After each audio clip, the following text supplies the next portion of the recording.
discussion and update on potential changes to anti-doping policies and practices.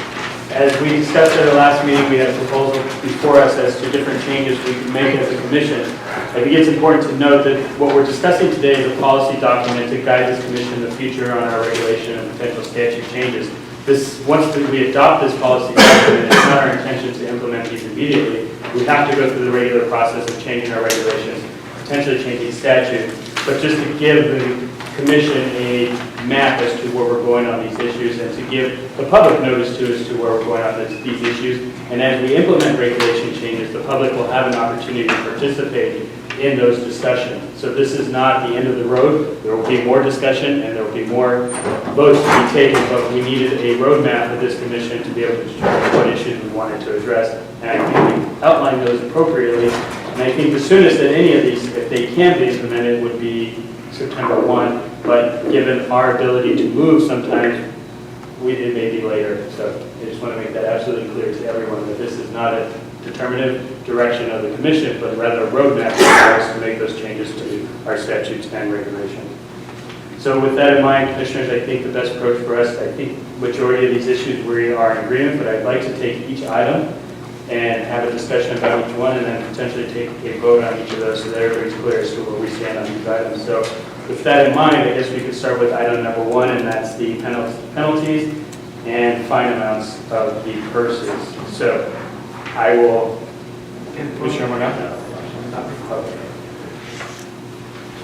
And for purposes of from the public discussion, is that we do have a document that we have before us. We've got copies, so if anyone wants to pick up copies of the document that we're going to be discussing, that there are sufficient copies up here for you guys to discuss.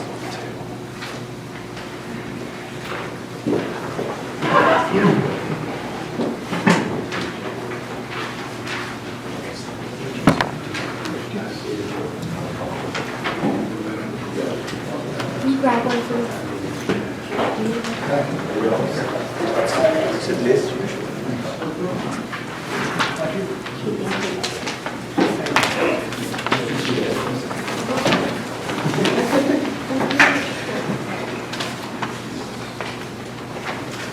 I believe everybody has a copy of the document, so we'll go ahead and begin discussion on these items. Number 1, penalties for violating NACC's anti-doping policies.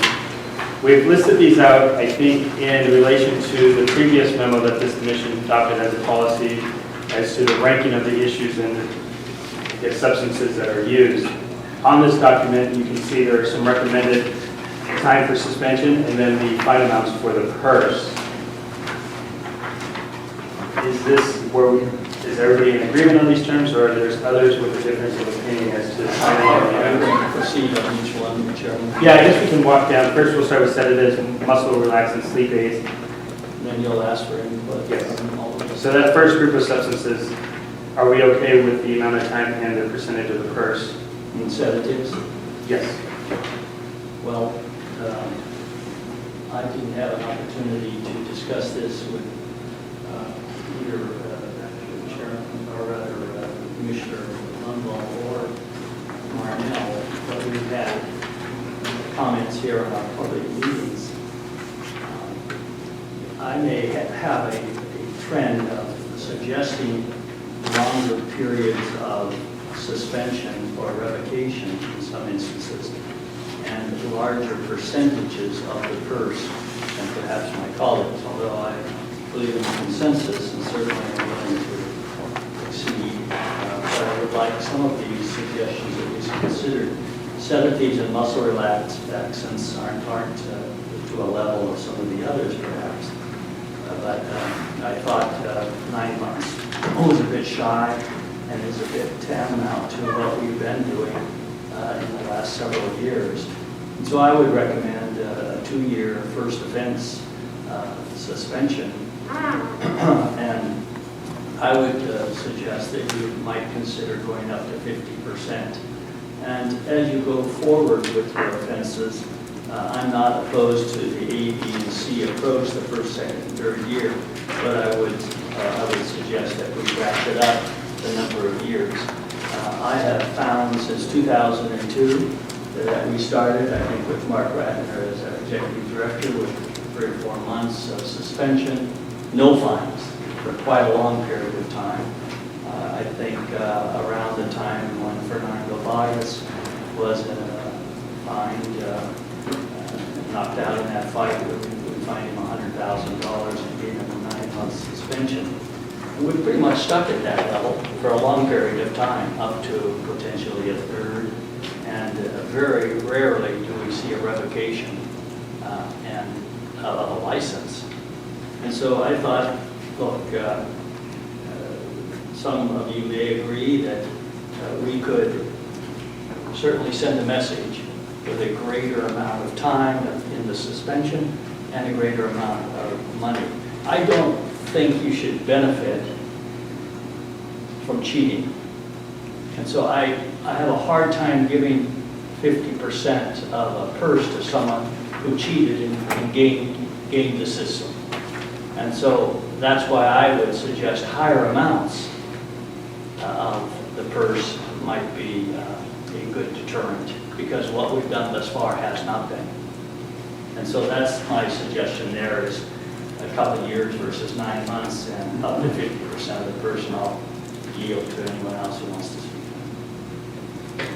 One of the things that, and I'm not disagreeing with this, what I want to do is to try to set the context if we could. We, in Skipper, under your direction, we have a study committee to try to rank order the infractions. And the one thing that this particular memo that we have in front of us tries to pay respect to the rank order that had been suggested to us. And they try to build upon each other.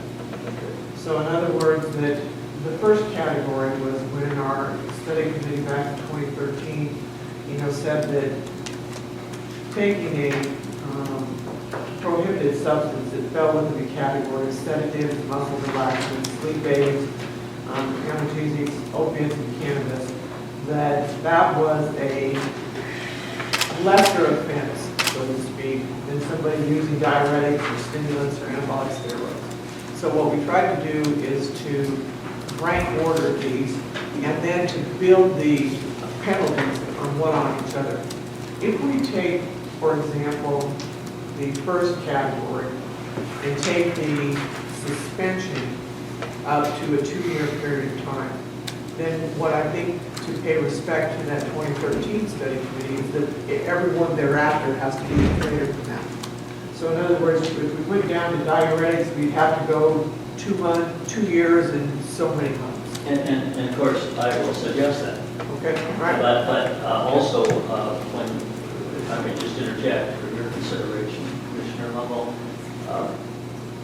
the fact that there is not even a year for the mildest really allows them to gain consistent, it seems to me. But I respect what our committee did, our study committee, and I think that you have it in accelerated order here. Where we may fall apart a bit is in stimulants and anabolic steroids, which is, I consider, sort of the worst offense, or not second to the worst. But we have pretty much the first offense is the same term. Again, 2 years or 2 years or 35–40%. And there again, I probably would recommend a little stiffer for the anabolic steroids than 2 years for the first offense. I'm okay with 2 years on stimulants, but I think that first offense for stimulants and anabolic steroids is pretty much the same. Same amount of suspension and basically the same amount of purse. But we'll get into that discussion. And I'm not quarreling as far as with that, trying to take these up. And in essence, if we are suggesting that we don't want to adhere to strongly those lines of demarcation that was put forth by the 2013 study committee, I'm okay with that, in trying to collapse some of these and make them less progressive. But that's what the thought process was. That I know, particularly in conversations with Commissioner Marnell, that's what we were trying to be respectful of. And certainly, you and Commissioner Marnell, we all feel strongly if it's 100%, if it's 50%, it's up to that amount because we have to consider the facts very carefully on a case-by-case basis, as you clearly enunciated in the document with the commission. And the one thing too is that what we also try to do is to be cognizant as to the percentage of the purse that we were taking, or to making a suggestion. Recognizing that all of these athletes, number one, are paying tax on their purse. So that tax is going to be paid on a purse whether they receive it or not, and whether or not a certain portion of that purse is being taken away from them at a later point in time. So those are one of the things that I'm trying to factor into it. Each one of those athletes as well is paying a coach, sometimes a nutritionist, sometimes a trainer, sometimes a second, a manager. And so they're paying other people out of these respective purses. And so what I thought for like the first and the second offenses for any of these is taking it up to 50 or 60%. That's about the maximum amount that any athlete, really literally the maximum amount any athlete is putting in their pocket, and that we would be being required for them to disgorge. Well, I don't know that. And when Do we we, know that's the percentage, or maybe the executive director has put on that. I don't recall what is the exact amount that they would net. As far as taxes, they would have a relative deduction, I presume, for the fine, right?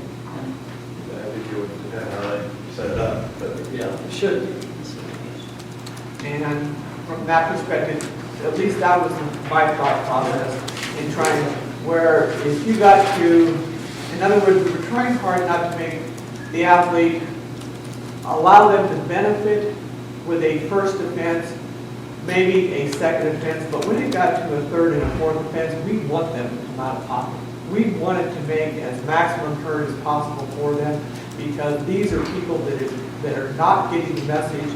These are people that are recidivists and that are demonstrating disrespect then to not only this commission, but to their sports. So therefore, they should have those maximum penalties to be placed upon them. So that's at least the construct by which that we tried to put these percentages within, just from an explanation standpoint. I can certainly support, I think the original draft that I wrote in my handwriting before I formalized it was similar to this on the purse amounts, but it was more intense on the first phase penalty. And I believe that it was somewhere in the neighborhood, if we started at the top, the first phase for the set of muscle relaxants, et cetera, started at an 18-month time frame, and then it went to a 2-year, and then in the stimulants and the anabolics, it went to a 3-year with the starting phase. And I think the deterrent to not fight again, based on the years, is going to have more weight, More impact. than the actual fine. But I think that the fine needs to stay at least in this 20 to 30% and move its way up as you go up the ladder. The last thing I would say is that I think that and I don't want to get off track of the sheriff is trying to take us, but I'm not all that in favor of a 2-year suspension for a muscle relaxant that's taken 30 days prior to a fight. And I think that this is going to coincide with how we deal with the in and out of competition discussion that's in this document.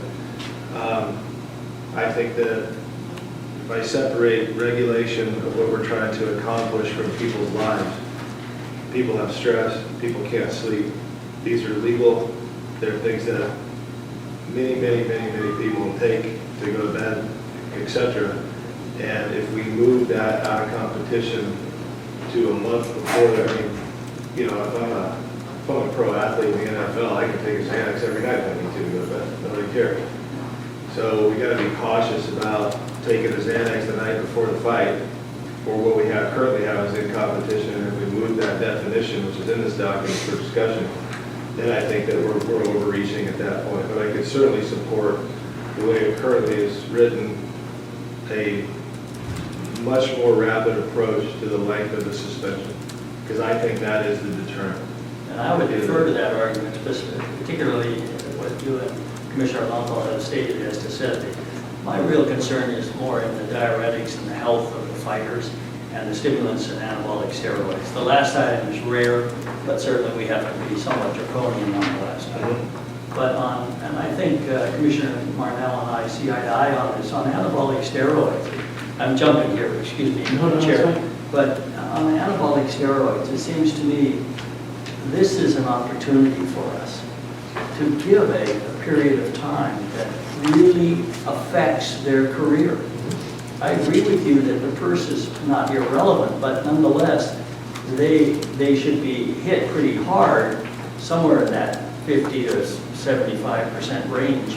But I think that the term is what's important. I agree with you. And I can certainly support an anabolic steroid first offense is 3 years. And that message is pretty loud and clear about don't do it. Because you're not going to get away with it. And you're not going to benefit. It's a big risk if you do it. Well, we're going to take half or a little higher than what you made. And if Commissioner Lunderball's correct, you're really going to get nothing. And then you're going to be out for 3 years. And she makes a good point. I hadn't really considered, I thought this was, we were discussing the purse net to the fighter. But if it's not the net purse to the fighter, then her point is well taken. I don't know if we need to, I understand her argument and I completely see it. I'm not sure if it's our job to meddle in their cost structure and how they pay and what they do and who pays that bill and who they borrow from or pay from directly. I think at the end of the day that I would lean more towards staying focused on the top line number.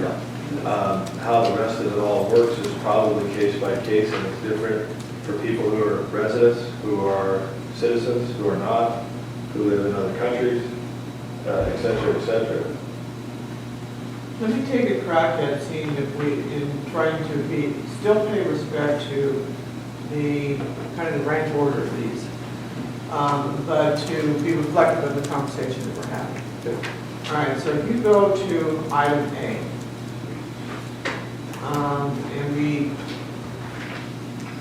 at least adhere to the suggestion that Commissioner Marnell, when we very first created this structure, was taking that to 18 months.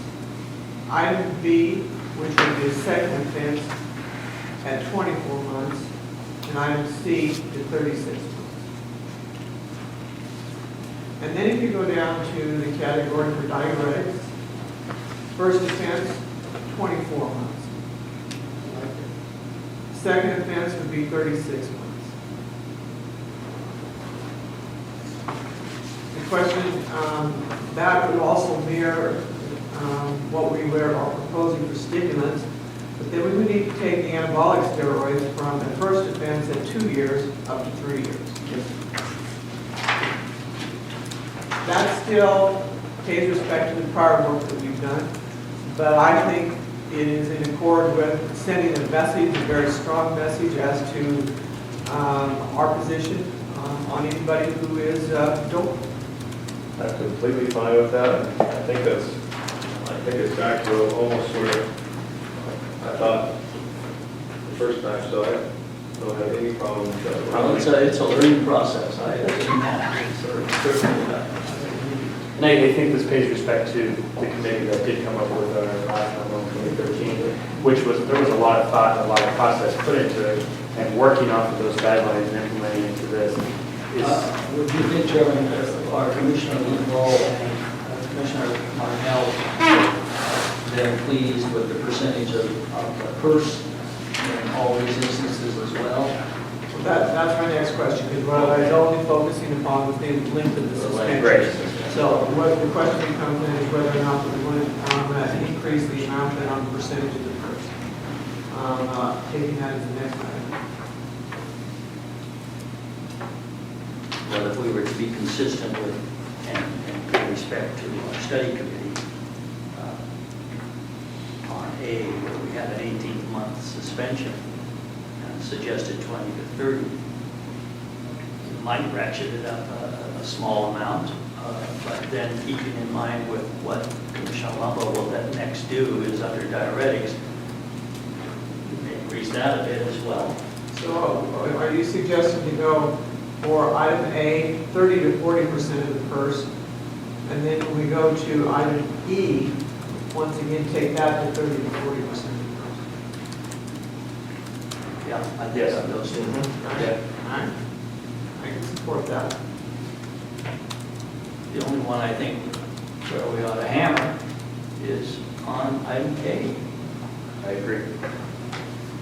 I mean, stimulants, yes, amphetamines and cocaine, the lasting effect for a fight is not as significant as someone beefing up for 3 months in advance. We all know that, and we've watched it for years here.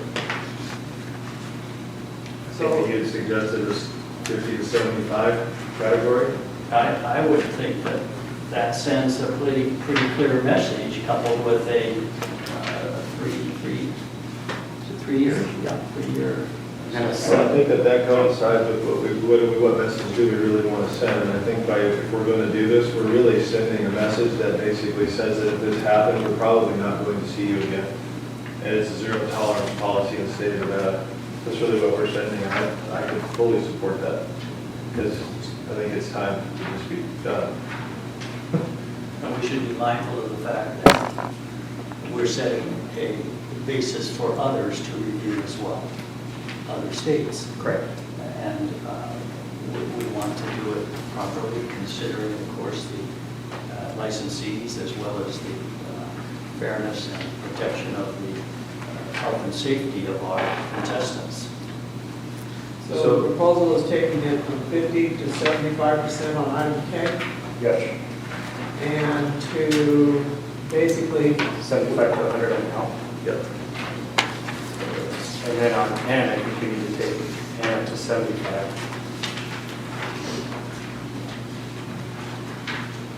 the other thing, and I think that what we can do is I'm going to recap these, I'm trying to take some notes. Okay. So N would be 75%.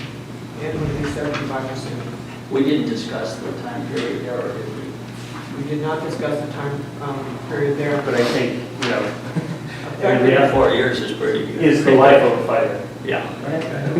Fair enough. And if they should need to choose to come back out there, they avoid detection. I mean, it's just, at that point, we're giving them not only a lesson in prohibited substances, but we're making a life decision that they're not making a mistake for the long-term viability of their functioning human life. All right, so to recap then, Will you lay this out, Commissioner Burrow, again for me, so I can get the notes properly? and what I'm going to do then is to recap this. Once again, these are categories that track our memorandum that came from our 2013 study.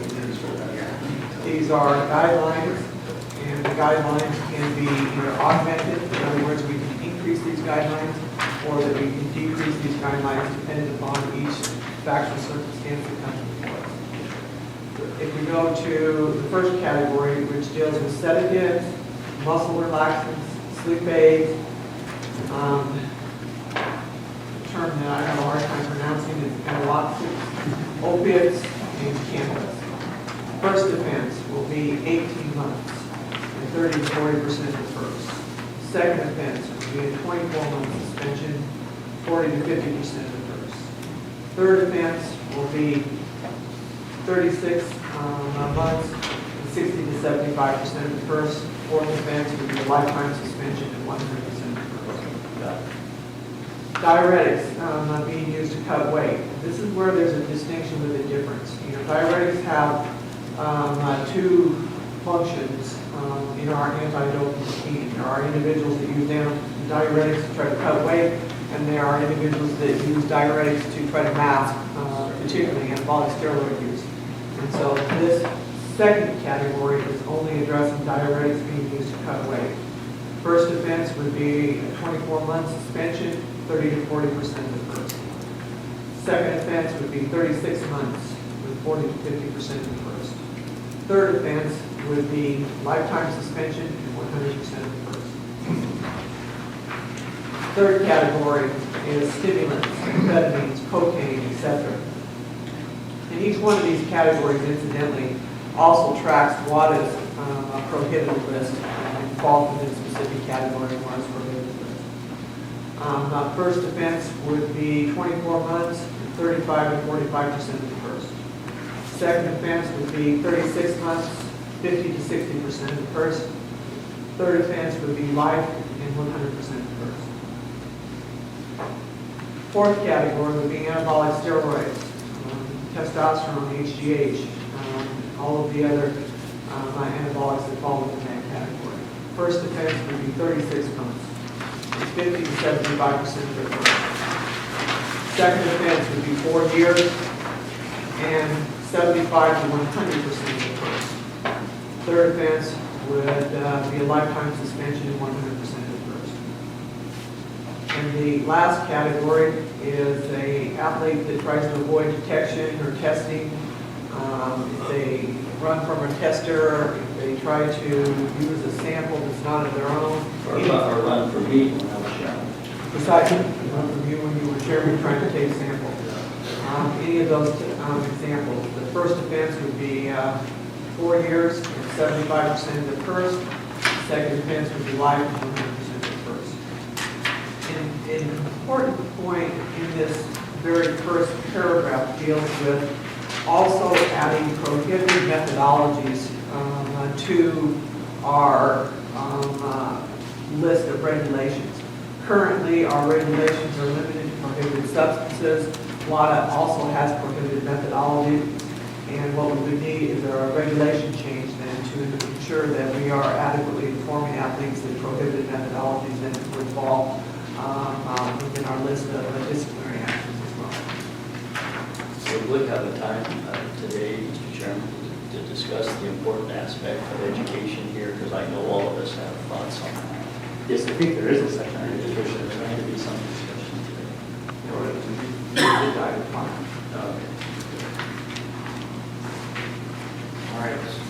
Now, let me make a suggestion if I could, and figure out how we want to handle any of the items that we're doing. We can either do these as a motion at a time today, or we can do these with a revision to this document and do it as a motion at a later point.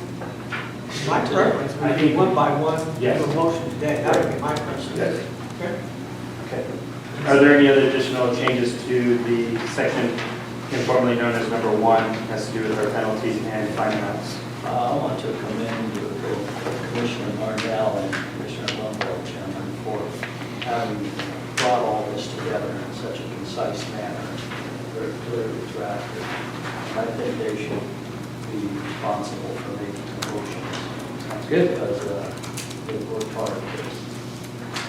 Commissioner Roosevelt, I will defer to you ladies first. I would move for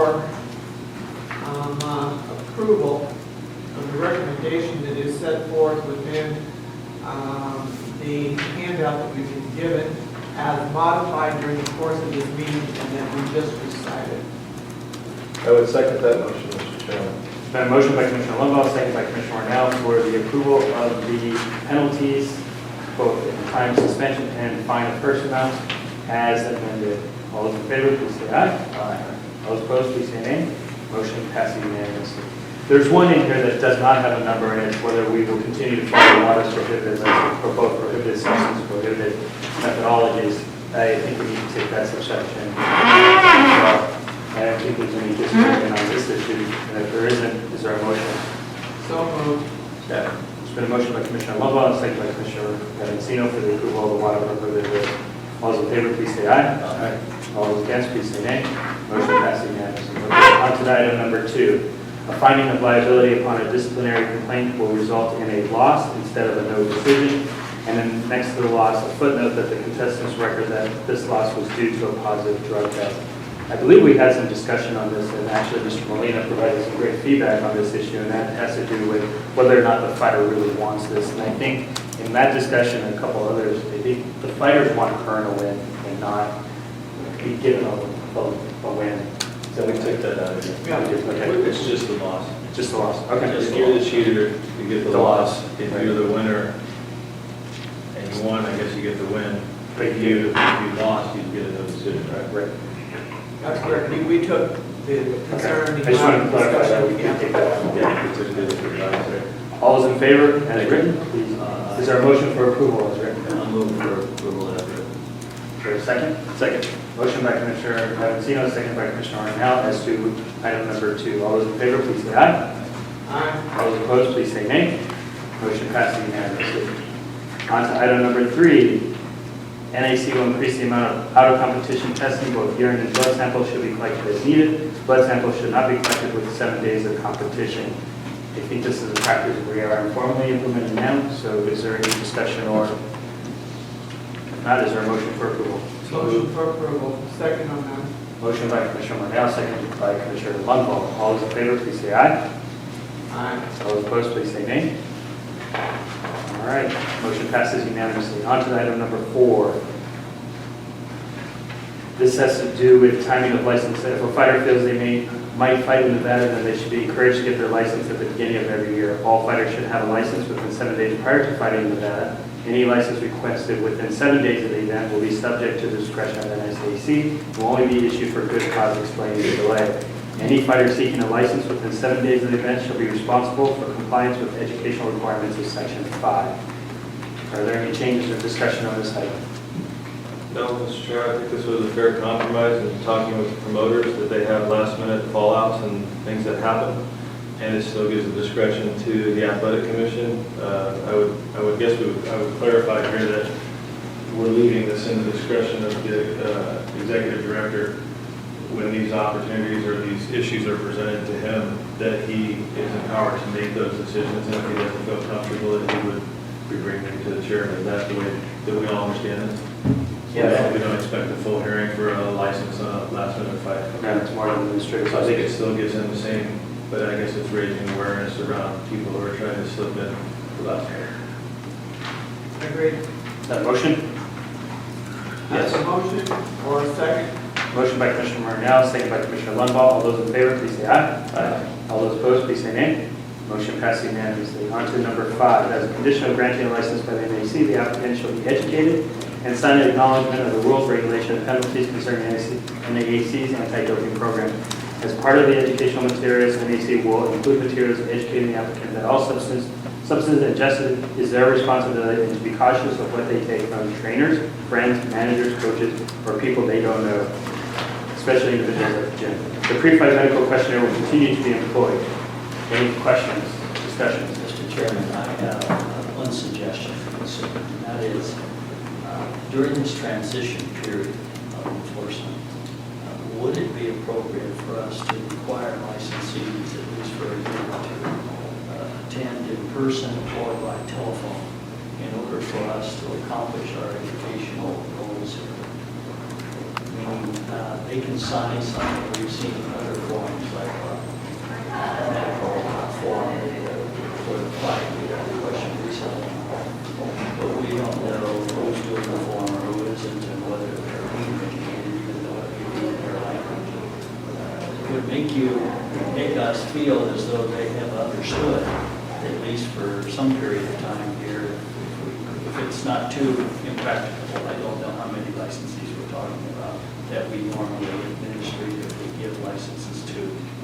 And this is the one where I thought there were some terrific ideas that we had discussed before as to possibly having a video so that it's not simply just a written, document, so that we have to concern ourselves with kind of the ability to comprehend and understand the document. And I agree with you that we're going to have some transition here, and it has to be more than a form.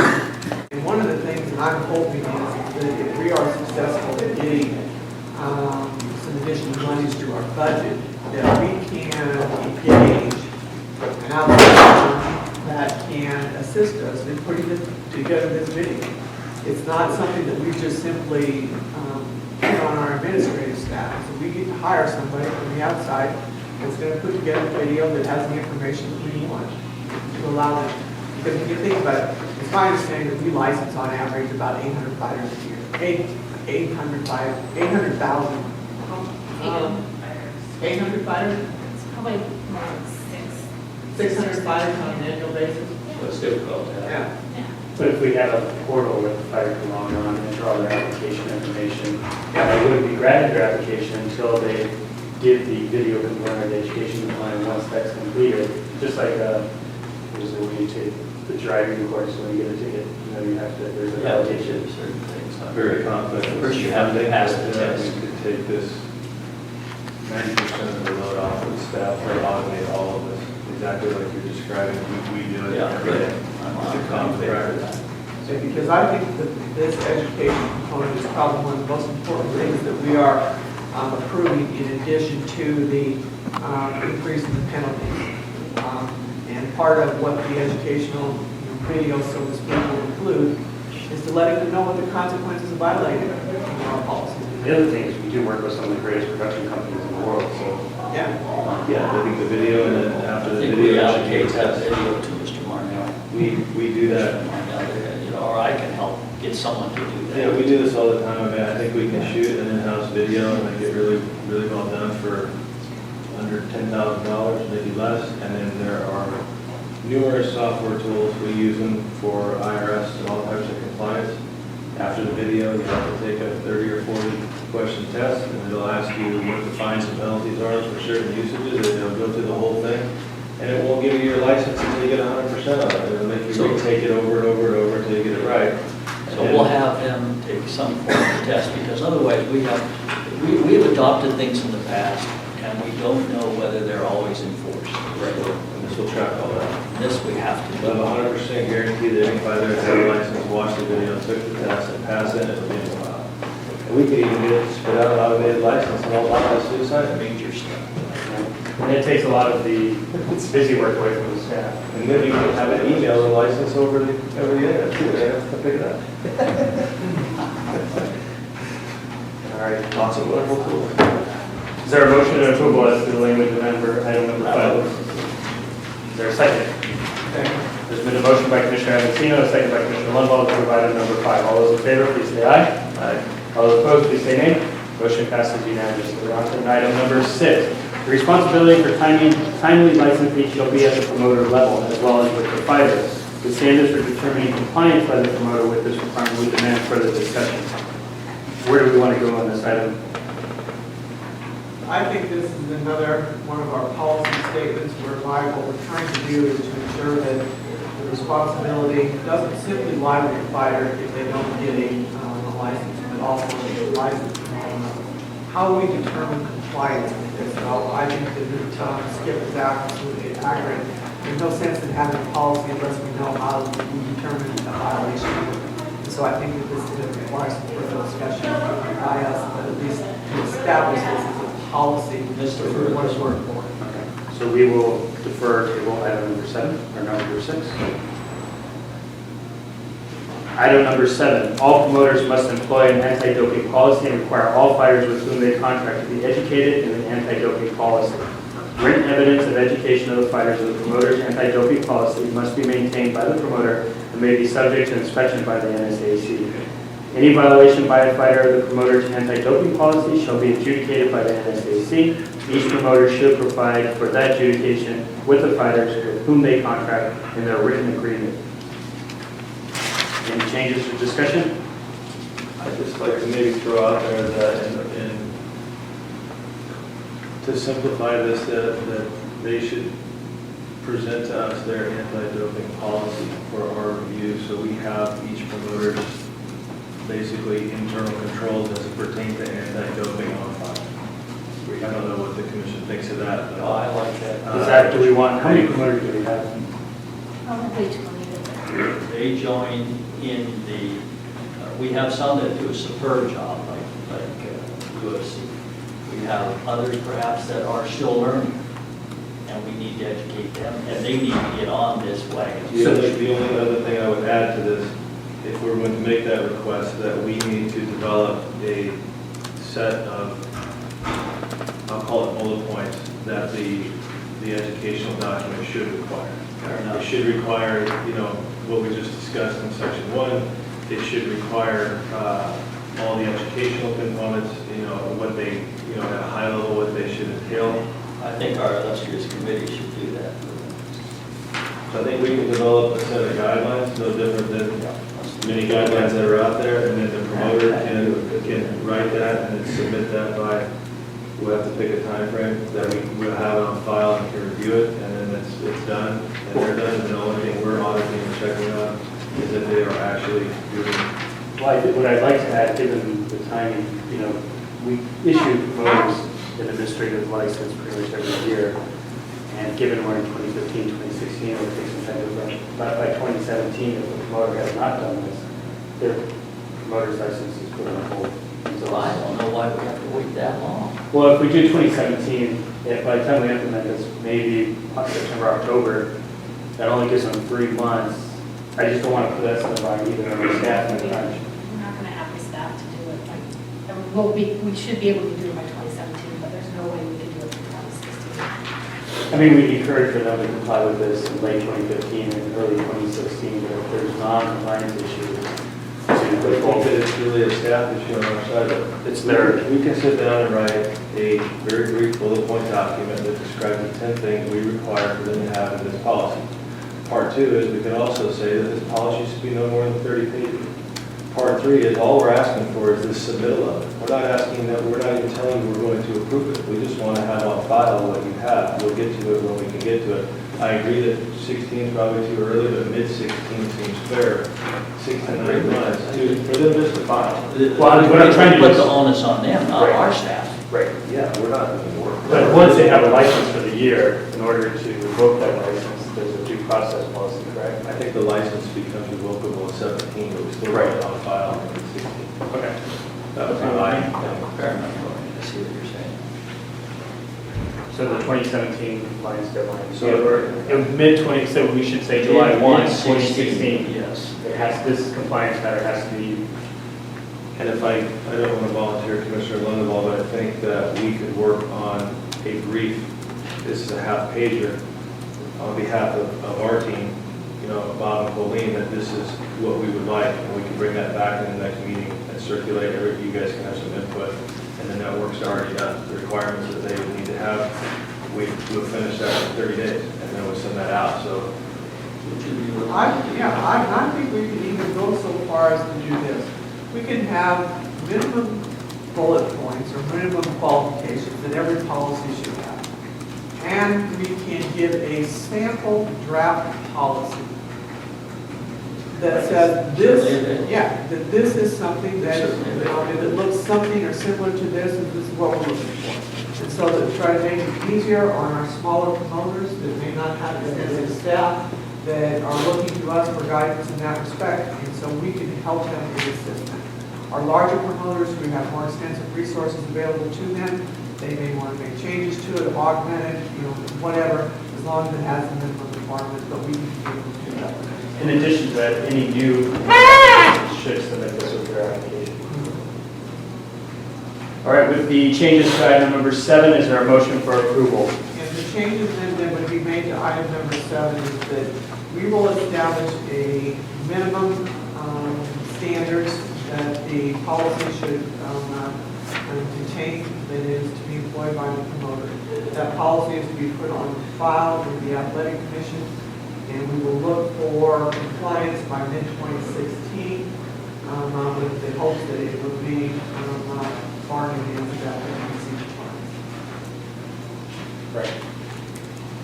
Is that a motion, Commissioner Linville? That's the motion. There's a motion by Commissioner Linville, second by Commissioner Avancino for item number 7. All those in favor, please say aye. Aye. All those opposed, please say nay. Motion passes unanimously. On to item number 8. All expenses of out of competition tasks shall be the responsibility of the promoter who is promoting the event in which the fighter is scheduled to compete or with whom the promoter is contracted. All such fighters must be subject to enhanced testing at the discretion of NSAC. NSAC should negotiate with different labs to get the best possible price. If we partner with other states, then we can get the price at a volume discount. I think, again, this is something we've been implementing. It's just documenting this, and then given the outcome of the current legislative session, we can revise this. I move for approval. Second. There's been a motion by Commissioner Avancino, second by Commissioner Marnell, on item number 8. All those in favor, please say aye. Aye. All those opposed, please say nay. Motion passes unanimously. On to item number 9. Any fighter who has not paid in full their fine to NSAC or made arrangements for a payment plan and are in compliance with such a plan shall be placed on the NAC suspension list to be honored by all states in an effort to improve collection. I would throw out there, can this include the list that we've received of all the people that have not paid? Well, I'm still trying, I asked Mr. Eccles for such a list, and I'm sure he's working on it. But could we also have a little discussion about not giving out payment until we have a clear drug test on Friday? I think that's one of the items. That's later in here. It's later. Okay, well, it's similar, but it bears on this. I realize we have it to discuss, but doesn't it bear on this item as well? This was an item that we included in, So there didn't seem to be much controversy over it. All right, so go And ahead. it was, at minimum, an effort to try to improve our collection efforts. I'll second it. And so that's the only reason that it's in this context rather than in the. Okay. And I should think there should be some, I guess, responsibility of the executive director to ensure that this is complied with on each time there's a collection process. I know the list is fairly long now that hasn't been enforced. So I think it should be a priority of the executive director to ensure that we are receiving payment or the process is being followed to get the collection. So I would move for approval of item number, or second, the motion has been made by Commissioner Avancino on item number 9. And I also would like to see if we can have directed to our AGs to determine if those that currently owe the commission can be subject to this policy, even though they may not have been in the time of this. Well, that's why I was trying to put the onus on the executive director to get the accounts payable cleaned up. If they can't retroactively apply, at a minimum, we should file for collection of the list.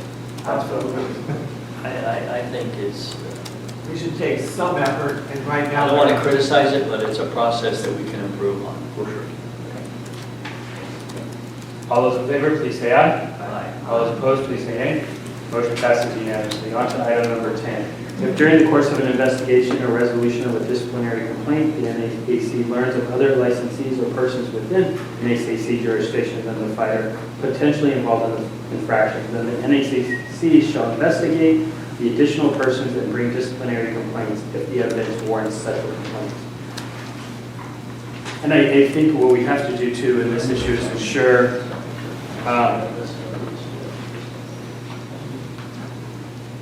that those individuals signing documents on behalf of the fighter are licensees. I don't know if that's an additional compliance matter that's added to this section, but we do have people signing official documents that are not licensees. Or filling it out. Right. I think it should be done by licensing. So should we then require that any representative of the licensee ensure that the licensee is also filing those documents? Or is that too separated in this issue? And then, at this point in time, our pre-fight medical questionnaire, it has the contestant signature and the second's signature. So we license the second, correct? Yeah, but sometimes in the case that we're discussing, the manager signed it because he went over it. All right, so in other words, what we may need, So, what we may need to do is to ensure that when our physicians are taking pre-fight medical questionnaires, is that they confirm who's ever, in essence, the witness that's signing off on this, that witness then is a licensee of the commission. that's really tough for the doctors to do. They don't have, sometimes people turn in their applications at the weigh-in, and we don't have them licensed, so they don't actually have a card, or we don't have the staff to make up the card to give it to them by the weigh-in. They leave it at home, and they have to come ask us at the outward reset, is this person licensed? I mean, it's, Cole, from your perspective, and what would you suggest? Because if we want to make sure that whoever is signing on the pre-flight medical questionnaire is a licensee, do you have any suggestions then? Or is this something that you think that we need to investigate a little bit further? Because I think the point's well made as far as in trying to ensure that they are someone who falls within our jurisdiction. I mean, we can just tell them it has to be one of their cornermen that's gonna work. I mean, you know, when we hand them their paperwork and say, the person who signs this has to be one of your licensed cornermen. You know, all we can do, you can lead a horse to water, but you can't make it drink it. So we can try that approach, say, hey, it has to be someone who's licensed. All participants are now in listen-only So, mode. that's the best we can do, you know. Unless we have the guy, the coronerman come and sit in front of us and take, 2 hours to do weigh-ins and have them sit in front of us and fill out the questionnaires. But I will tell you that fighters, I have had fighters sit in front of me, dehydrated, tired, unfocused, filling out the form. He marked no ophthalmological problems. I said, excuse me, but didn't you didn't you get your, have an orbital fracture with your last fight and you got a metal plate put in? Oh, yeah. He didn't remember. These guys are dehydrated, unfocused, and he truly didn't remember. He looked at the question, answered, no, no, no. I'm like, hey, and if I hadn't been there, he wouldn't have fixed it. And if I hadn't known that fighter, it wouldn't have been listed. I think maybe there's a better time and place to get them to do that, but then there's too much time between the time they fill out the form and the time they go to the doctor. It's a tough thing they're just not, people always say, oh, you got to meet so-and-so. Yeah, I did, but he's tired, he's hungry, and he's thirsty, and he's grumpy. I don't meet fighters at their best at a weigh-in. But he should have somebody from his team that is licensed and to go through that form with him if he or she is in that condition and is signing that form as well. And then they're fully aware of what's being done. So there is somebody to be held accountable if the fighter isn't in the right state of mind. And what we're talking about here, though, is a broader issue, though. It's, when we learn, or if we learn that someone else is involved in the fighter's infraction. We've had that circumstance, people have, sat before us and we've asked them, who gave them the diuretic, and they've identified, well, it was my trainer, or it was my second. And so therefore, what this policy is designed to do is to make sure that we reach out and reach past the fighter and try to get the others involved in the infraction so that they too have to appear before us. Right. And as I understand what you're suggesting, Mr. Chairman, is that as part of that policy is that we ensure that the pre-fight medical questionnaire, which is a tool that we use for multiple purposes, is to be signed in by someone within our jurisdiction. And I don't think I think that given what our executive director is suggesting is that can be requested and accomplished, whether or not it's breached, we can then deal with what happens in that breach. We'd just like to have that policy in place so that we have the authority to do something about it. Yes. Okay. With that change, in addition to number 10 is our motion for approval. Motion for second. Motion by Commissioner Morales, second by Commissioner Lundwall for the approval of item number 10 with the addition of the discussion. All those in favor, please say aye. All those opposed, please say nay. Motion passes unanimously. On to item number 11, the NSAC shall prepare a written and signed policy by all inspectors as it pertains to handling of tests and the chain of custody of samples and the penalties for interfering or tampering with a sample. This is clearly written, and couldn't we agree with even more? Is there a motion for approval or discussion? So moved. By what time frame do we want to have this? I think, there are organizations out there that do this and have written samples, so if you just borrowing their That's language. what I was going to say. I think that the executive director and chief inspector Ybarra could reach out. By the end of the year, I think we can approve it. End of the year, Mr. Bennett? Okay. And one other thing to add here, that all inspectors or anybody who will be handling this will sign off that they understand our policy.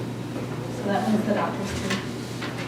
Anybody who's handling a sample should know our chain of custody policy and should have acknowledged it and signed it. It should be in their file. It should be something to Putting request. that out there as a firm recommendation, but to have a policy but not have acknowledgement can leave interpretation or openness. A new form has to be designed to, so it's simpler and it's easier to, when somebody's taking custody of it, take the time and move it on to the next person. There'll be a number of people that periodically sign it.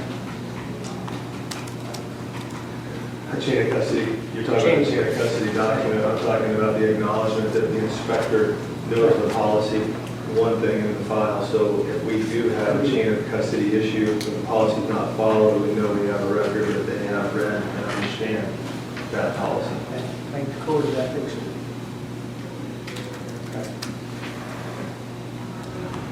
Is there a motion for approval? So moved. Second. Second. There's been a motion by Commissioner Lovell, seconded by Commissioner Marnell for the approval of item number 11 with the time frame and the additional information. All those in favor, please say aye. All those opposed, please say nay.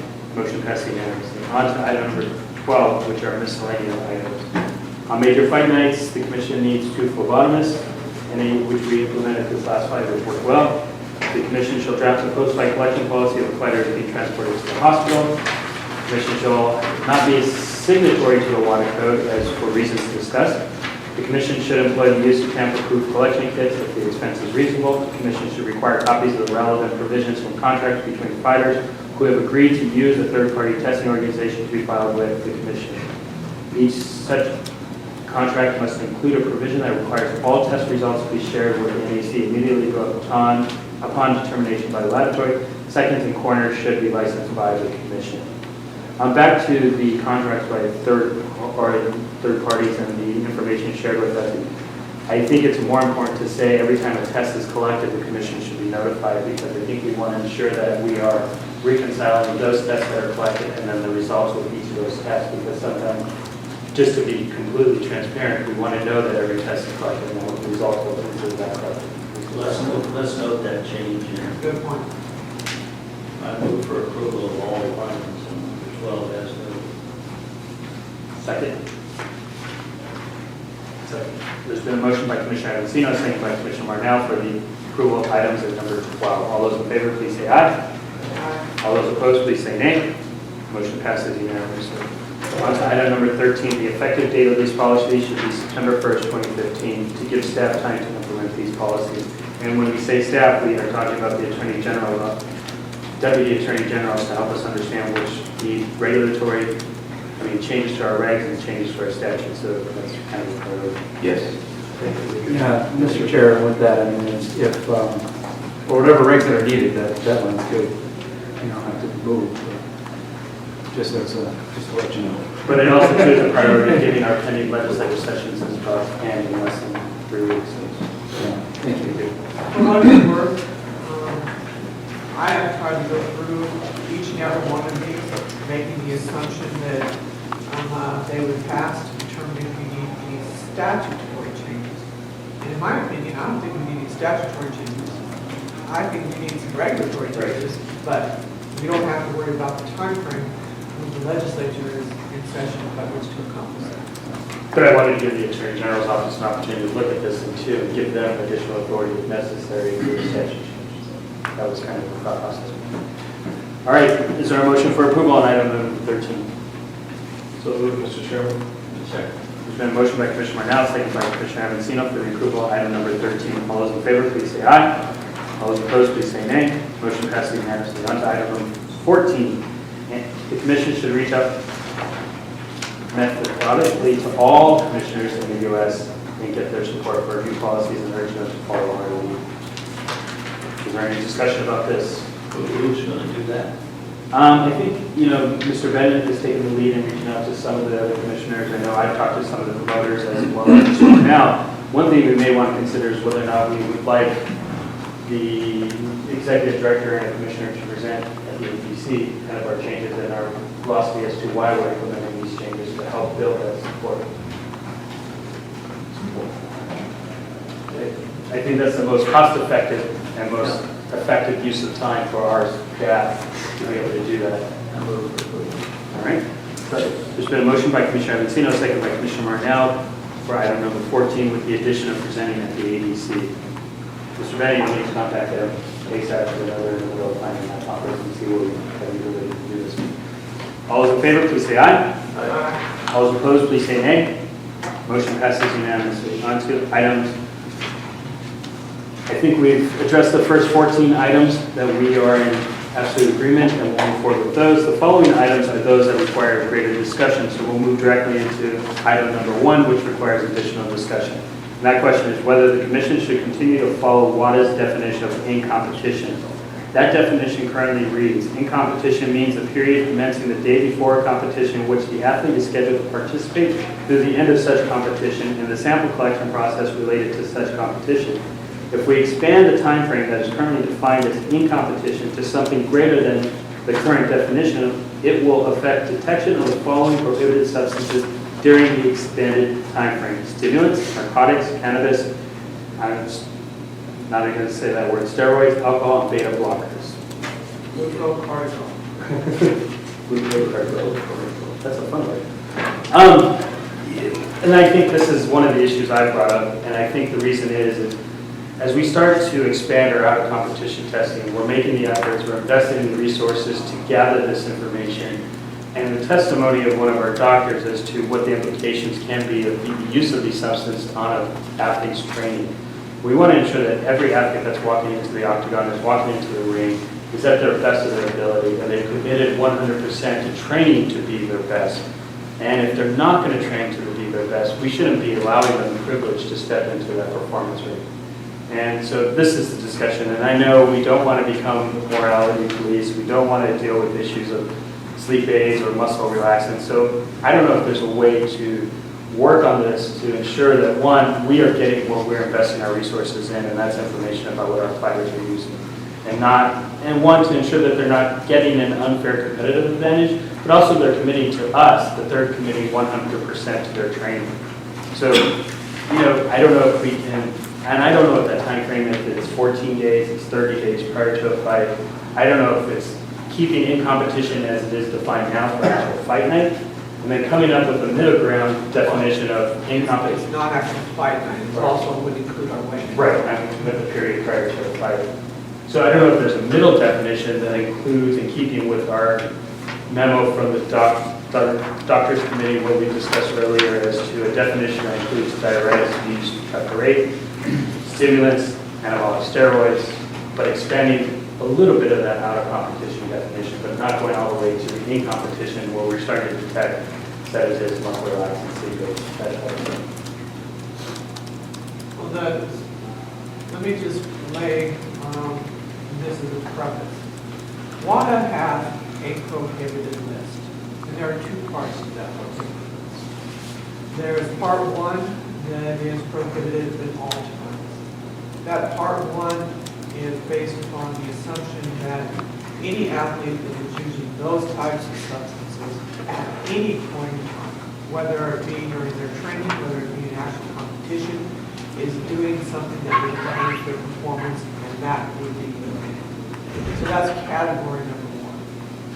There's a second category that WADA prohibits, and that second category is prohibited in competition. And it is based upon the idea that if an athlete is using those particular substances in competition, then they are gaining an unfair advantage then over their opponent. And so those are the two categories that we're talking about. I think that sometimes it's hard to use the terms and keep those lines of demarcation specific. The categories that are prohibited in competition are those types of categories that it is perceived that when the athlete is actually competing, that they are gaining an unfair advantage. For instance, if they're using a stimulant, when they walk into the octagon, when they walk into the ring, that stimulant then may enhance their performance. If the fact that they are using it at another point in time, they're getting no benefit from it. Why? Because it's largely synthetic. Stimulant, as at least I've been informed, has a limited shelf life, so to speak, or it has a limited advantage to a particular athlete, and so therefore they're not getting any benefit that will give an unfair advantage to them as they compete against their opponent. What my concern is trying to expand our definition is that we're ending up going to capture too many folks that are engaging in cannabis, engaging in alcohol consumption, engaging in utilizing sleep aids, things of that nature. And so my suggestion is rather than trying to changed the definition of in competition is that if we have a foundation for specific substances that we have particular concern about, then let's take those specific substances and put them in the pot that says they're prohibited at all times. It's trying to isolate and to identify with specificity what we perceive as the problem, and then trying to adopt a policy that fixes that problem. That's my suggestion. That's a good one, and I think following, if you go back to item number 1, if we include everything on that list, all the way down from diuretics, stimulants, anabolic steroids, that would encompass, I think, what we're talking about. What I do, Stimulants, narcotics, right, glucocorticosteroids, right? right, and it takes out the sedatives, the muscle relaxants, the sleep aids, Yeah, and the cannabis issue. take the cannabis out. Right. So So I think you could, where are you suggesting to start? So if we go back to the front page, the first page. Well, if you pick up, and I'm just going to start the life on the definitions that WADA has given to us. If you pick up sedatives, muscle relaxants. No, I'm saying not. Oh, I'm- eliminate that. Starting at diuretics. I'm saying everything On our about priority list. That's banned at all times, what you're saying. Diuretics, stimulants, and steroids. And what about then, when we take a look at stimulants? What you're going to end up with is capturing for a certain period of time those individuals who maybe be taking it, but they're not having any benefit at the time that they begin competing in with their. Well, what we would be saying, and I'm not disagreeing with you, but what we would be saying is that you need to, whatever the period is, whether it's 30 or 2 weeks, Right. for 2 weeks you need to be clean. Right. That's part of the education process. So in other words, the only thing that we're really talking about is items 2 and items 3.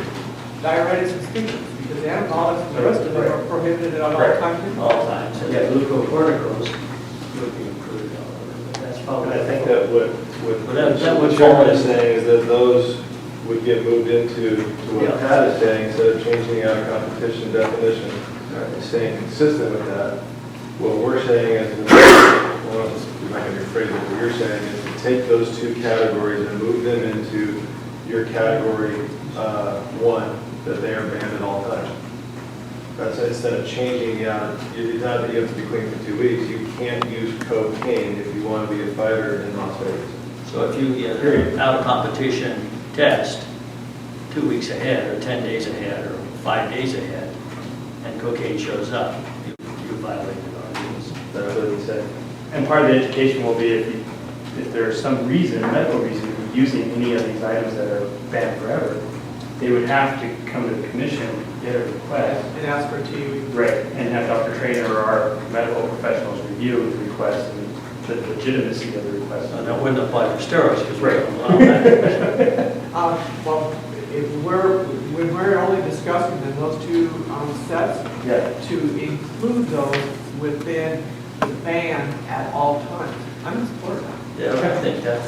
I think that we're actually making a step, in my opinion, farther than what Commissioner Wiggleman, correct me where I'm wrong, because I'm still new to that they seem to only care about things that benefit you in competition.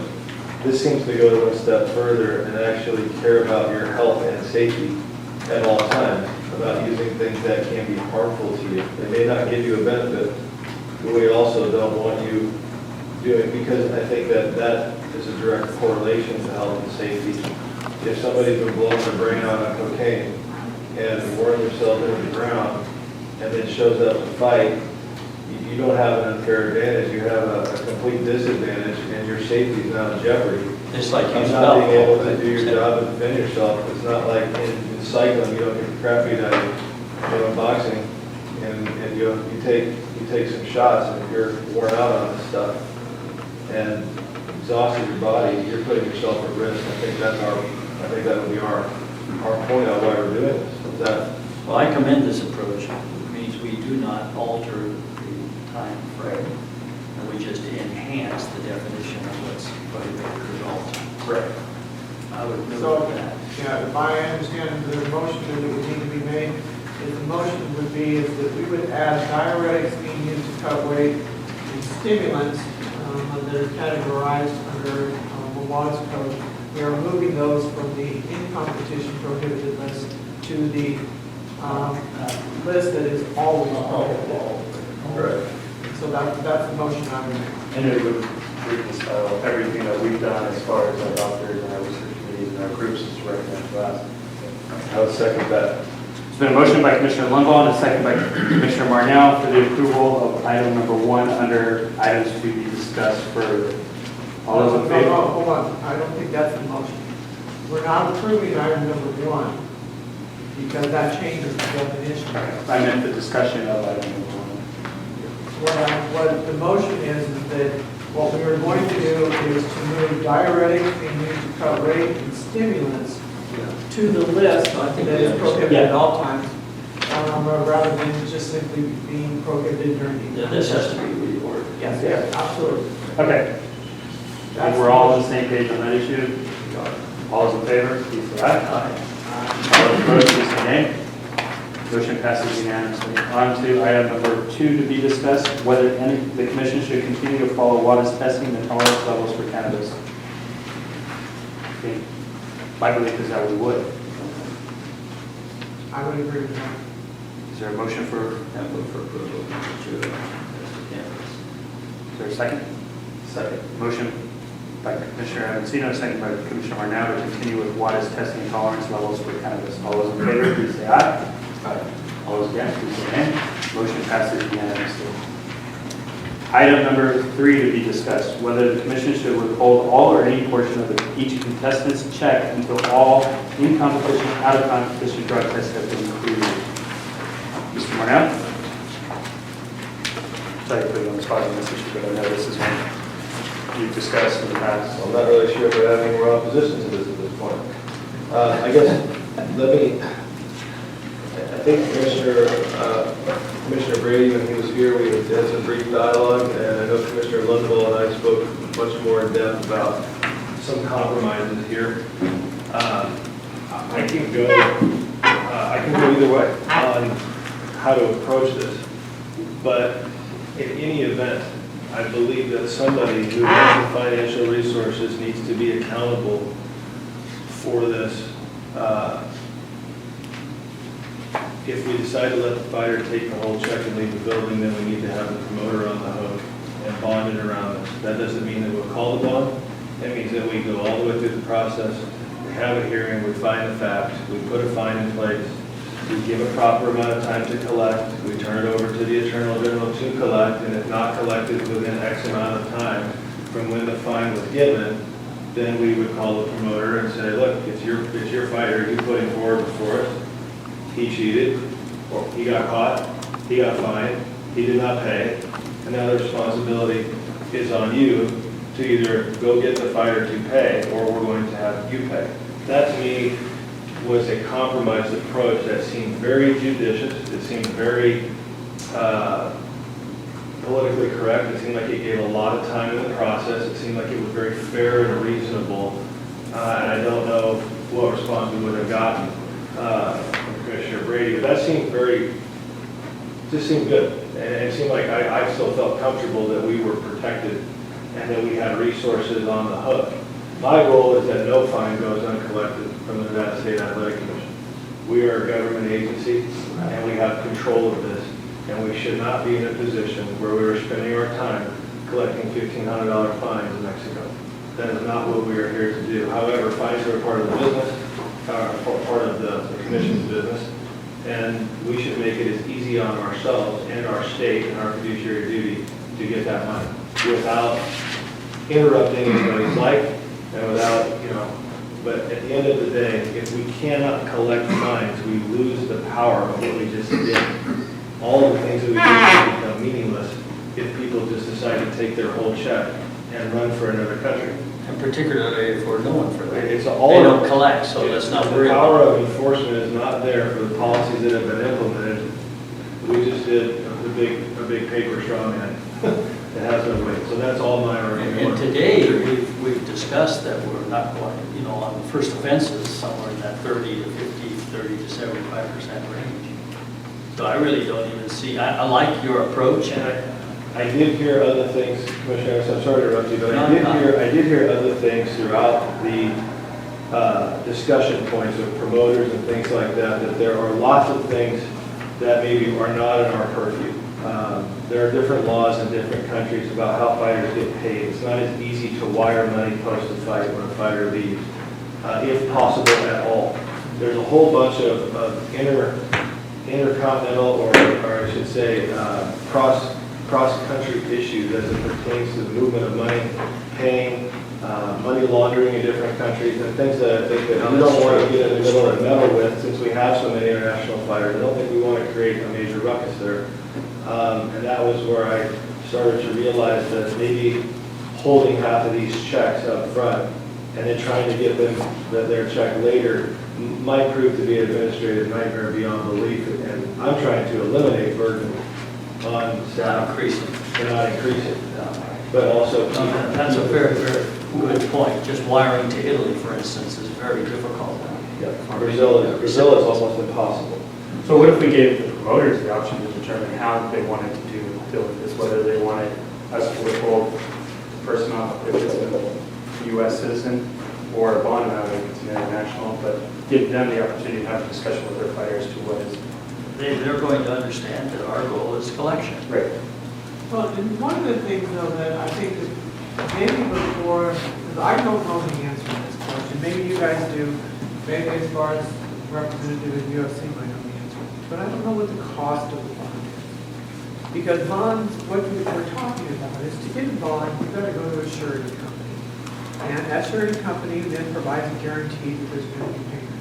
And there's a cost associated with that. And to be honest with you. Some may not be able to give. Yeah, and I don't know what those costs are. Number I two is. think for the larger promoters that have the financial resources that I think they do, it's absolute peanuts. But it'd probably be something that they would self-insure, okay, rather than going to a surety. They can provide that guarantee as well. You're absolutely correct. What I don't know is what the cost will be to some of our smaller promoters. The one suggestion that I would have is that if we are going to establish a bonding requirement, is that we know what, basically onus that we're putting on our promoters. And at least for us to investigate what those costs are so that we're not just simply implementing that type of an obligation without knowing what kind of costs are associated with it. I could even be fine without a bond, just that the reg would say that the promoter is accountable after X period of time. Agreed. Yeah, That I and then at that point, the hammer for the promoter is their license. Their license in it. So I don't even need a bond. They just need to know that they're on the hook to go assist us and collect the money. They're the ones who promoted this fighter. And I did hear some of that when I was out there. Their accountants have to report for that as well. I heard this one, some of the time these fights come together, I don't even know who these fighters are. I mean, I know their manager, and that just started to bring out a whole nother wave of questions about what do you mean, I don't know who these fighters are.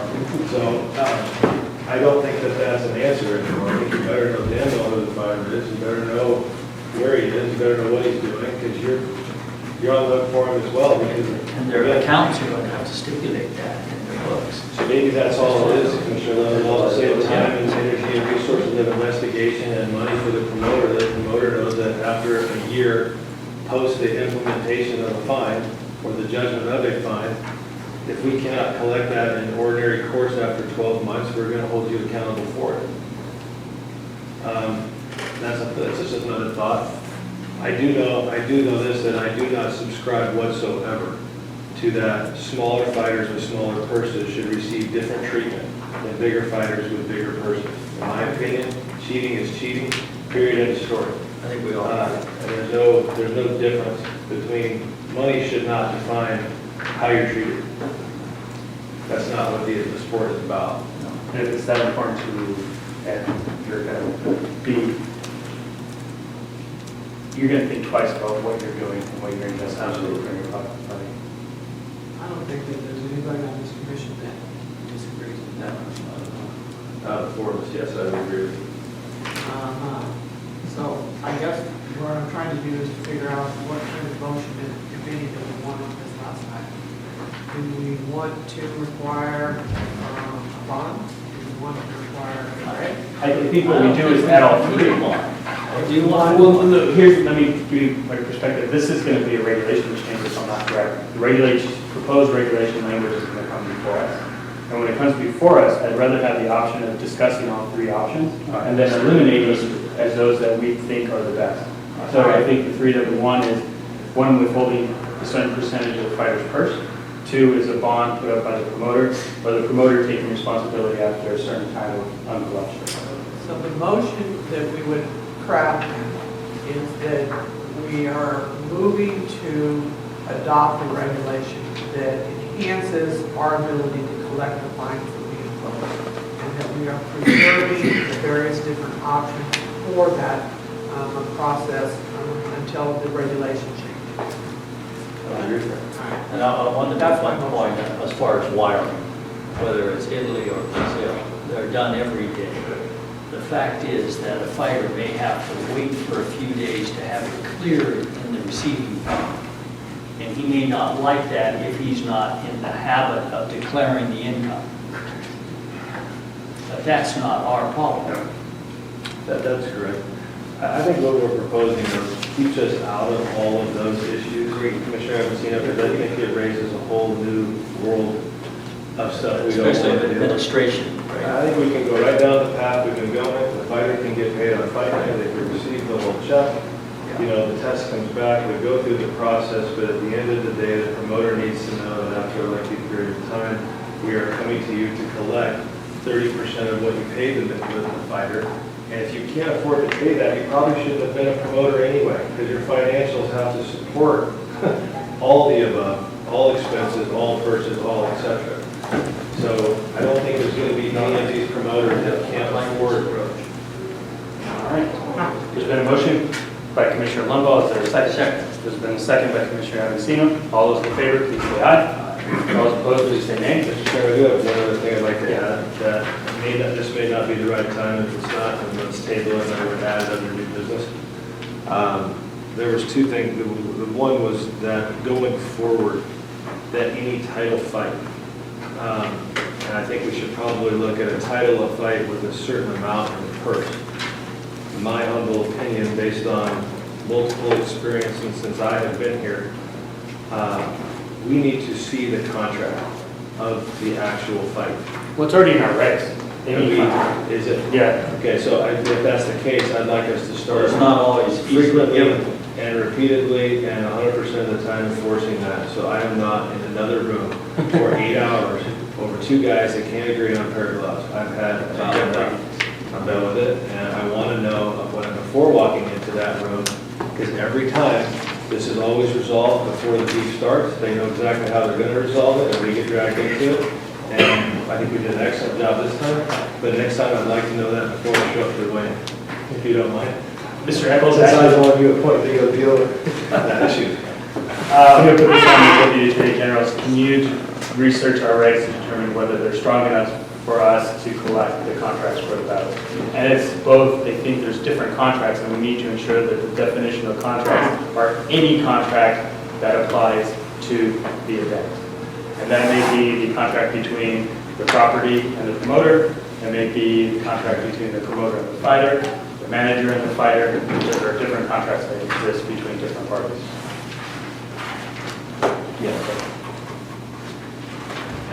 Because onto that, I think what we're going to have to do too, especially in the contracts between the promoter and the property, is add some stipulations that there are certain operational requirements as it relates to the room, the locker rooms, and then also the room. So my only thing is, if you want to,